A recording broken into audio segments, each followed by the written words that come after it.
Hi everyone! We both hope you guys are all doing well today. I'm Hussein Joma. And I'm Alana Ravindra. And we're both so excited we get to share our HOSA presentation with your class on National Diabetes Awareness Day. And we're going to teach a class all about diabetes and the awareness. Throughout our presentation, please do not hesitate to ask any questions as it shows you guys were engaged. There will be a chance to ask questions on a live Zoom after you guys have finished watching this video. And then, if you don't feel comfortable asking questions live, there will also be a chance to ask questions on the post-assessment. So what is HOSA? Well, we're here to give you this presentation because the both of us are sophomores at the high school who are top-rated students involved in a club called HOSA, which stands for Health Occupations Students of America. This is a worldwide national organization for students who hope to pursue a career in the medical field in their future. And this club prepares the students by teaching them different medical skills that will help them in their future career. Last year we competed and we made it all the way to the International Leadership Conference where we placed second among thousands of schools and students. The event we competed in was health education, and we're supposed to teach a health-related topic, which is why we're doing diabetes this year.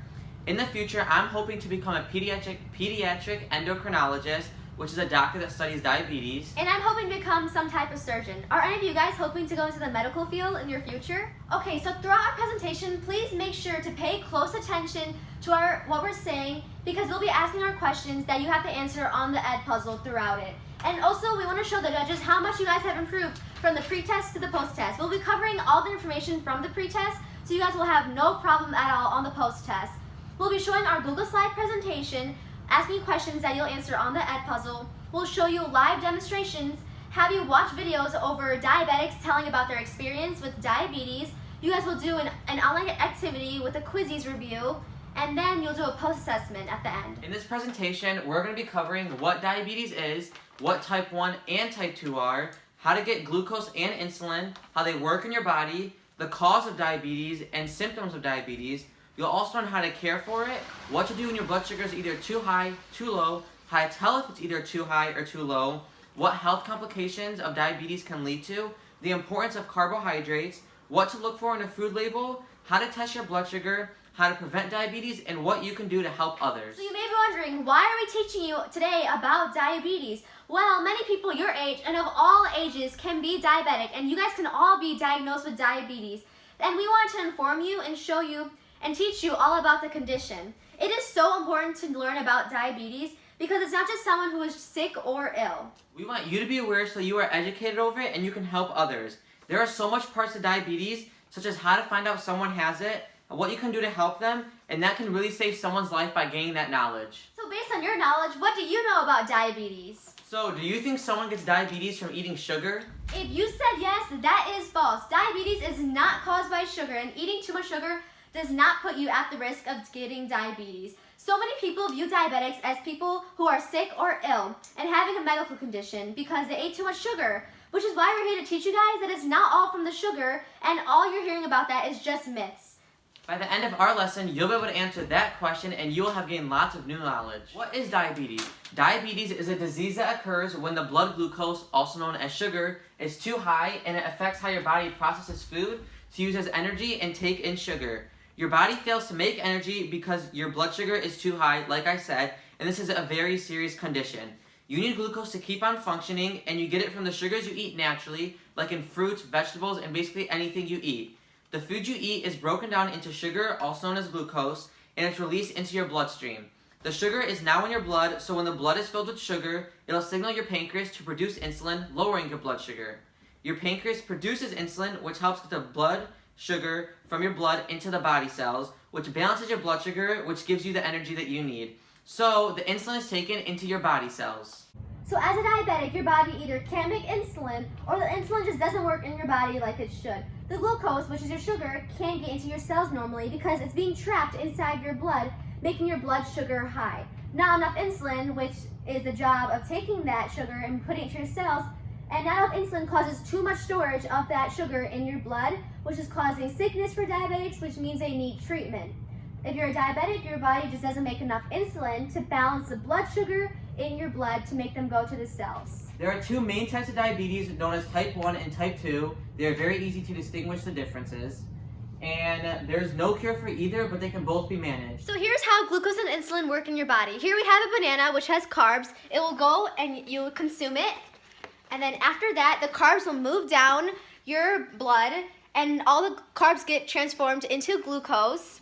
The glucose will come into your stomach, and here's your pancreas down here. With the insulin in it. With the insulin. So the pancreas releases insulin, and then all this insulin will help the glucose go into your blood and into your cells.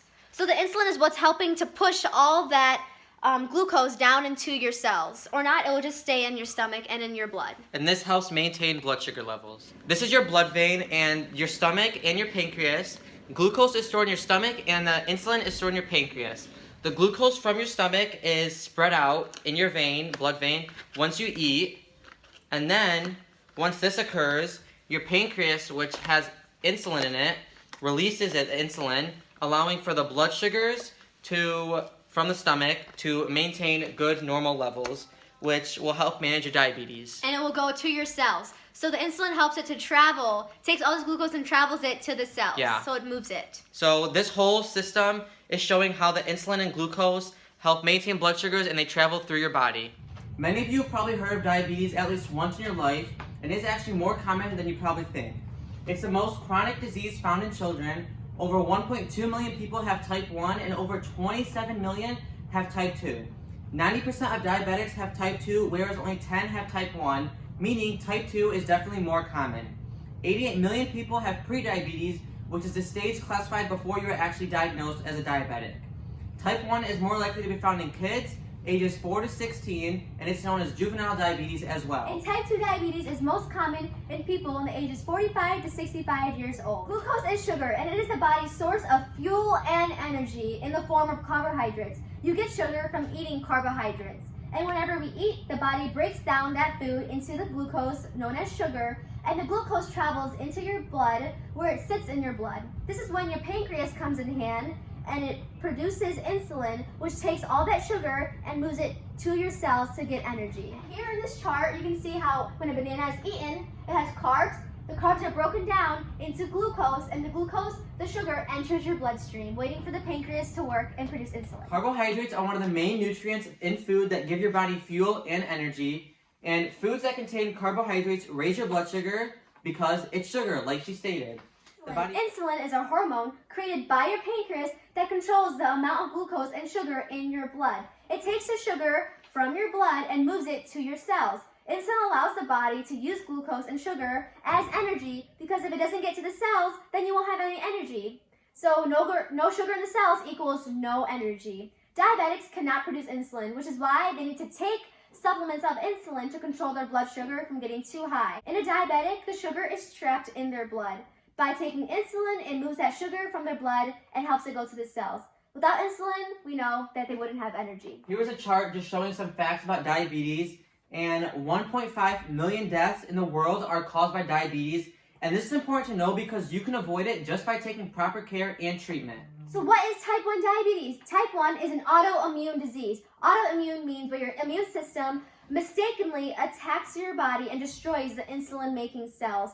It is the #1 autoimmune disease in the world, and the pancreas just refuses to make insulin in the diabetic's body, like what we showed you in our demonstration. Glucose stays in the blood, making your blood sugar levels high, and type 1 diabetics just have to take insulin through shots or through an insulin pump regularly to get that into your body. You need the help of insulin to manage the condition, since your body cannot produce it. And diabetics need to pay really close attention to what they eat. Because remember, you do not get type 1 from eating too much sugar. It is caused by the failure of your immune system to create insulin. Alana already talked about what type 1 is, and now I'm here to talk about type 2. Type 2, like I stated earlier, is among the most common types of diabetes. It affects the way your body produces insulin. Your body either can't make enough insulin to manage glucose levels, or it resists the effects of insulin. This is most common in adults, and more children now are getting type 2 diabetes due to obesity. Glucose is harder to get into your cells, and it is stored in the bloodstream, which damages your body. You are more likely to develop type 2 diabetes if you are 45 or older, have a family history of diabetes, or if you are overweight. Remember, type 1 diabetics cannot produce any insulin, But type 2 diabetics can produce it, but not enough, or the insulin they produce just doesn't work right in their body. So here's another deeper look into how the insulin works in a normal person's body, type 1, and a type 2 diabetic's body. But you can pause this and take a closer look. Diabetes stage. This is the stage of condition where you are experiencing higher than normal blood sugar levels, but it is not high enough yet to be diagnosed with diabetes. Many people don't even know that they have higher blood sugar levels, and this is so important to go get your blood sugar tested when you go to the doctor. It puts you at a high risk of getting type 2 if you don't even know that you have prediabetes. And people with type 2 had prediabetes before, and even people with type 1. You are able to get out of the stage of prediabetes before getting diagnosed, and you can have prediabetes for years without even seeing clear symptoms showing, which is why you should definitely go get your blood sugar tested regularly. The cause of type 1 diabetes is still unknown, as researchers still have not found a source to provide why it occurs in your body. When your immune system that is supposed to fight off bacteria, which is known as bad guys, accidentally destroys the cells in your body that produce insulin, you cannot help it. Your immune system does this by mistake, and you can also get it from genetics, and you can get it inherited from your relatives. But even if relatives have it, this does not mean that you will have it. Many won't go on to have type 1 diabetes from genetics. Remember, type 1 is not caused by diet, sugar, or your lifestyle. It is caused by immune system failure. It is not your fault and you can't help it. Type 2, how is it caused? Well, remember, this is when the body just doesn't produce enough insulin, and you can get this by being overweight, being not active enough and exercising, and having an unhealthy diet. You're most likely to get it if you are overweight, but not all type 2 diabetics are overweight. And sugar does not have an effect in type 2. If you have a family history of diabetes, then you are more likely to get type 2. And if you have health problems such as high blood pressure, will increase your risk. It is you will commonly get it after the age of 45, and many kids are getting diagnosed now because of obesity, but it can also be because of being inactive. Some signs of having type 1 diabetes are an increase in thirst, which causes you to have more frequent urination breaks, and you will probably pee at least 7 to 13 times a day. You have extreme hunger even after you eat, and although you're eating so much, you have unintended weight loss because the fat in your body is eating away your cells. The signs of having type 2 include very mild symptoms, but there are similar symptoms to what Hussein said for type 1 diabetes. So if you're having any of those symptoms he talked about, please make sure you go see a doctor. Symptoms develop very slowly for type 2 diabetics, and over the course of several years, and it can be so mild that you can't even notice it. And many people have no symptoms too, which is why it's so important to go get your blood sugar tested, because that is where the answer is, in your blood sugar. You won't really see any symptoms in type 2 diabetes. Some people don't even find out until they start to experience extreme health problems that can affect them and are life-threatening in the long run. To prevent this, just go get your blood sugar tested when you go to the doctor. If any of the symptoms that we just explained start to show up, the first thing you want to do is go see your doctor or your pediatrician. This takes days and weeks to notice type 1, and noticing the symptoms, they become very severe very fast, which is life-threatening, and it puts you in danger. You need to seek treatment before it gets bad, and type 2 will take longer to be shown, like Alana stated. Ways you can check if you have diabetes are going to get a blood test kit, and you can get this from the store. You can also get one from a doctor's office or a hospital, and they will also have you pee in the cup to check if there's sugar in your urine. How do diabetics take care of their diabetes? This is a serious disease that really needs serious treatment, and they have a great responsibility of taking their insulin every day. Proper care and treatment will allow them to live a healthy life and avoid all extreme health problems. Taking their insulin is the main thing that they have to do. They need to learn about their condition and then see and speak with their doctor that will help them manage it the best. And they'll give them the best treatment and care. They see their doctor every 3 months, and they call them whenever they need to. And also diabetics will join support groups so they can have other peers to help them along the way. They need to make healthy food choices and maintain a healthy, balanced weight too. When trying to manage type 2 diabetes, most people control it with weight loss, healthy eating, and regular activity. Many have taken medications to help them, and some also take insulin, but not all people have to. This is different with type 1 diabetics that take insulin every single day. It is important for diabetics to take care of this condition because by managing your sugar, also known as glucose levels, it will help them feel better, and you will have more energy and will feel less tired, and you will also lower the chances of extreme health problems. An A1C blood test is a test you get about every 3 months from your doctor, and this measures your average blood sugar levels. Doctors use this test to also see if you have diabetes. If the test comes back at 6.6 or higher, this can be classified as diabetes. So can you get rid of diabetes? Well, there's no cure for type 1 diabetes yet, but scientists are still trying to work on this in the future, and there may be one later to come. There is no cure for type 2 diabetes, but it is possible to only reverse type 2. You cannot reverse type 1 as there's no cure. Through eating a healthier diet, weight loss, and exercise, you can manage your sugar levels without medication or insulin for type 2 diabetics. Type 2 cannot be completely cured because it is an ongoing disease that you'll have. But when it's reversed, you need to maintain a healthy lifestyle and diet through exercising, and this doesn't just come back, so that it won't come back again, the condition. It can only be reversed, and it goes into remission, but this is very rare for type 2 diabetics to occur, and they have to be really healthy and manage it well without insulin. Remember, it just doesn't go away on its own. Health complications are very preventable with good treatment, and diabetics are at risk for some health issues.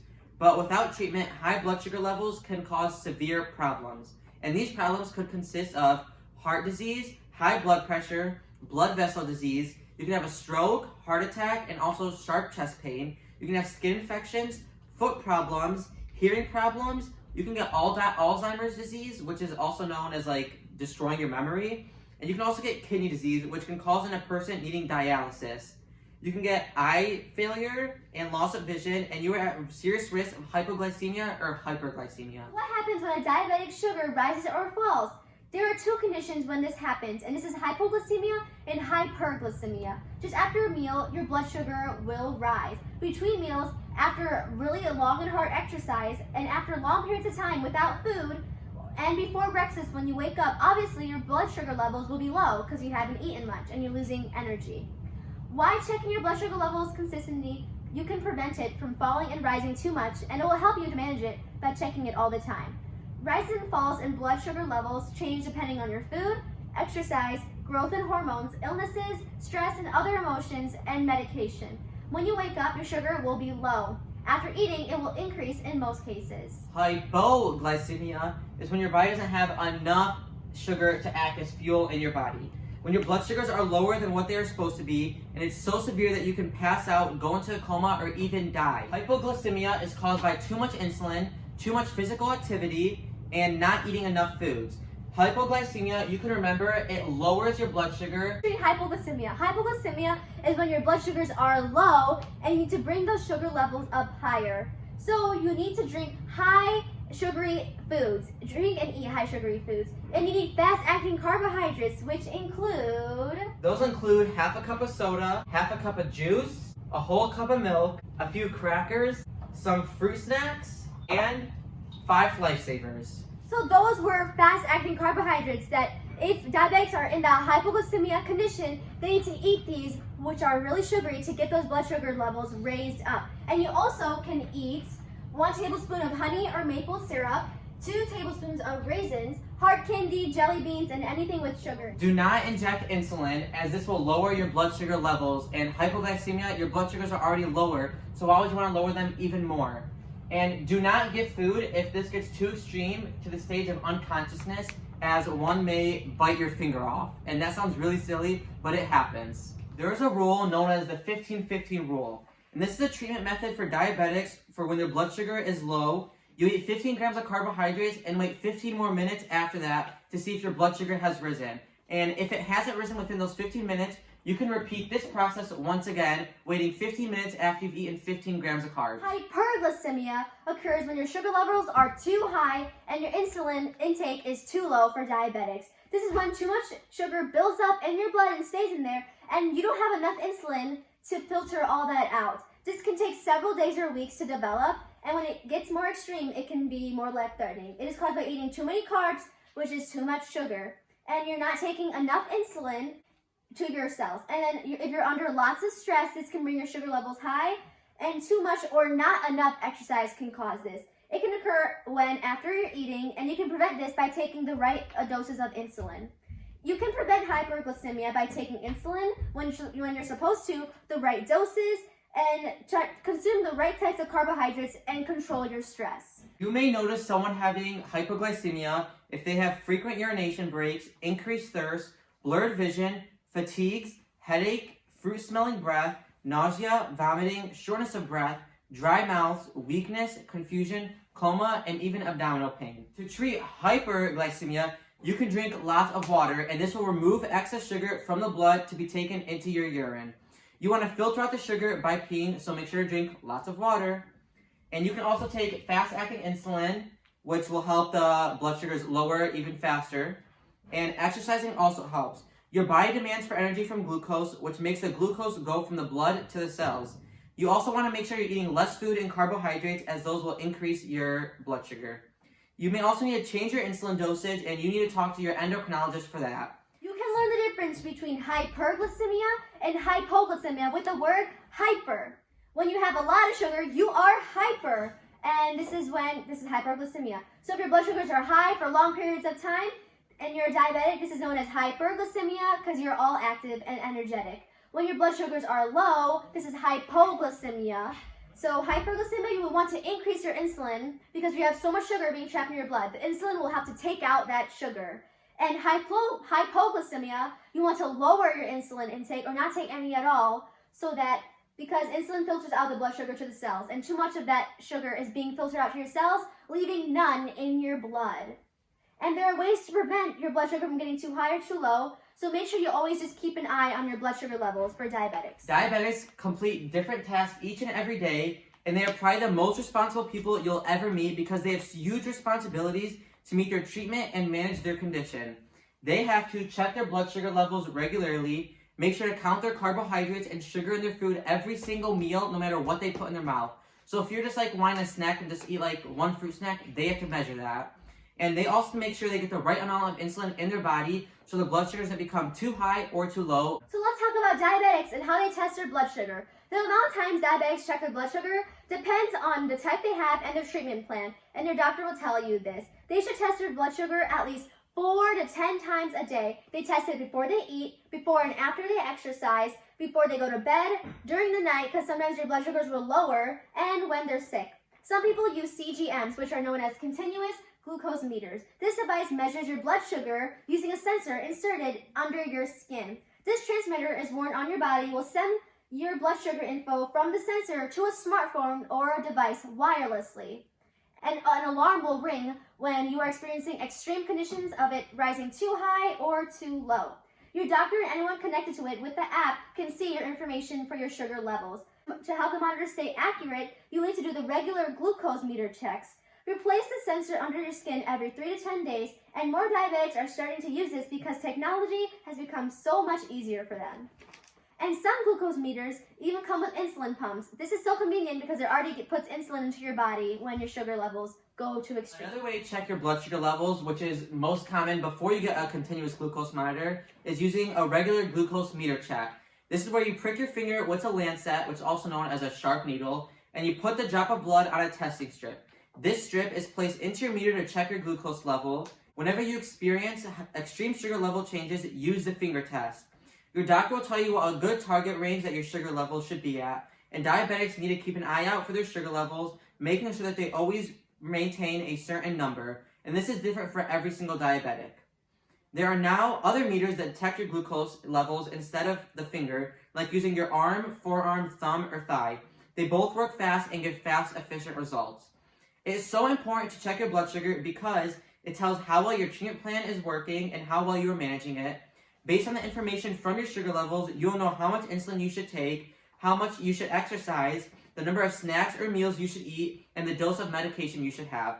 How exercise and food affect it are also very important. Insulin. It is crucial and important to give yourself insulin before or after everything that diabetics consume and eat, and that contains carbohydrates and sugars. Insulin comes as a liquid solution to inject in as a pen. Doses depend on your condition, which your doctor will say, and you should pay careful attention to the time and when you eat, so when glucose will go into the system and when your insulin should work. You should pay attention to the after effects of insulin too, because you might have hypoglycemia. You shouldn't wait more than 15 minutes to eat after injecting the insulin, as sugar can start to get too low. There are 2 ways you can put insulin in your body. This includes injecting it directly into your body or through an insulin pump. Checking your dosage should be for the amount of carbs you eat. You should use something called insulin to the carbohydrate ratio. For every 1 unit of insulin you take, you should be eating a certain amount of carbohydrates that will be covered. An example of this insulin to carb ratio is if I have a 1 to 10 carb ratio, for every 10 carbohydrates I will need at least 1 unit of insulin. So if I were to eat 60 carbohydrates, I will need 6 units of insulin. An insulin pump. This device delivers insulin through a small tube inserted under your skin at a continuous rate, and it's worn on the outside of your body and delivers it through a tube placed on a fat under your skin around your stomach. And pumps are connected with glucose meters that will check your blood sugar levels, and these are wired, so it will be a needle attached in there and a little device, and this will put insulin into your body whenever you need it. An insulin pump patch is basically the same thing as a pump. They both deliver insulin, but the patch is wireless, whereas the insulin pump has a wired tube. The other way to get insulin into your body is through insulin injection shots. You inject insulin under the skin to your thigh, upper arms, or abdomen, and you do not want to inject within 2 inches of belly button as it won't be absorbed. New forms of technology have made diabetics switch from injecting it physically to insulin pumps because insulin pumps are less work for them. So thank you to technology today. And they inject it for everything that they have to eat, and the pump allows the insulin to be put inside your body based on what you click on your phone or device. What is insulin buildup? This is when diabetics take too much insulin in the same exact spot over a period of time and fat starts to build up there. And your body needs specific areas, and you need to switch those areas each and every time you take insulin so you can prevent the buildup of insulin.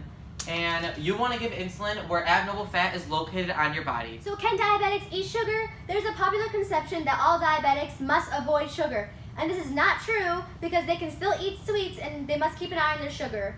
And if you need to lower your blood sugar level, then they shouldn't be eating sugar, or they should not eat sugar when their level is too high. Diabetics have to eat sweets as a treat or in moderation, keeping it balanced. They should learn how to control it with exercise and insulin. And this depends on your healthy meal plan, and it depends on your person, because my grandma, who is a type 2 diabetic, just can't eat sugar at all because it depends on the person. It just doesn't work right in her body with the sugar, so she has to avoid it. Diabetics must control the amount of carbs they eat as this affects their blood sugar, so they must need to eat low carbs sometimes. Both sugary and starchy carbohydrates can raise your blood sugar levels, but people can choose these foods in the right portions on a balanced meal plan. Diabetic ketoacidosis, also known as DKA, is a sickness diabetics get when their body starts to break down fat way too fast. And this develops when you can't produce enough insulin, and it starts to take the fat as fuel and energy, leaving you tired. You don't have enough insulin or food because your cells aren't getting glucose for the energy. This is life-threatening, and the #1 cause of mortality in diabetic children is DKA. This is a very painful experience. Reading the food label is so important to diabetics because the two most important things that they should be looking for are the total carbohydrates and the serving size. Look at the total carbohydrates and not just the total grams of sugar, because carbohydrates are what affects your blood sugar in your body. I'm sure many of you have wondered if diabetes was contagious like a cold or the flu, and I'm here to tell you it is not. This is known as a non-communicable illness, and scientists have researched and confirmed that it is not contagious. And is diabetes preventable? Type 1 is not preventable because it's based on the immune system, which you obviously cannot control. And it's not your fault, you can't do anything about this. But you can lower your risk of getting type 2 diabetes. You can reduce your intake of sugary foods. It's not from sugary foods, but that plays a role in it. And you can maintain a balanced and healthy weight, eat a healthy nutrition diet, and exercise. Avoiding high-carb foods and losing weight if you are obese also help a lot. You want to also make sure you get vitamin D, which is very crucial for blood sugar control. Should diabetics feel ashamed? No, not at all. There is no reason for type 1 diabetics or type 2 to be ashamed, because remember, type 1 is caused by their immune system failure working against their body, so they should not feel ashamed for that, as it's not their fault, and from genetics, and the cause is unknown. For type 2, and you can always prevent that, and you should feel special and unique if you have diabetes, because you're different. Diabetics are not sick or ill because it's their immune system mistakenly acting against them and failing to produce insulin. Phew! We have finally reached the end. Good job for making it to the very end of our presentation. We hope that you gained lots of new knowledge and information about diabetes. Diabetics are very responsible people who have huge responsibilities of managing their conditions, and they are just like any one of us that you see on a daily basis. And you will never know if someone has diabetes just by looking at them. Which is why I'm here to tell you that I am a type 1 diabetic, and that is why we decided to do our presentation over diabetes. Everyone's always assuming that I'm sick and that I got diabetes because of the sugar I eat, and this is false, which we have taught you guys by now, and because it's from your immune system that mistakenly acts against you. Remember that, not from sugar. Diabetes awareness is so crucial to us, which is why we decided to teach you over it. You are now educated and you are able to teach others about the miscommon myths about it. We hope that we have changed your way over how you view diabetics. And every year, over 1 million kids are being diagnosed with diabetes. And we want to show you how you can take care of yourself and prevent type 2. But having type 1 isn't preventable, but we want to show you that in having diabetes, you're not alone. Hussein has connected with so many people across the world that all support him in his condition. We also want to show you that having diabetes is not bad at all. They just have to take precautions over what they eat and they have to manage it well, being responsible, and they can just live their lives the way everyone else does. Now we want all of you to log into Zoom at the start time that's written on the lesson template. You guys will ask any questions and then we'll have to go over the questions of how I manage diabetes and how I live with it and anything else you guys would like to know. We will also have you watch videos over diabetics experiences with the condition and then have you complete a quizzes and last but not least, a post test. Thank you guys. Bye.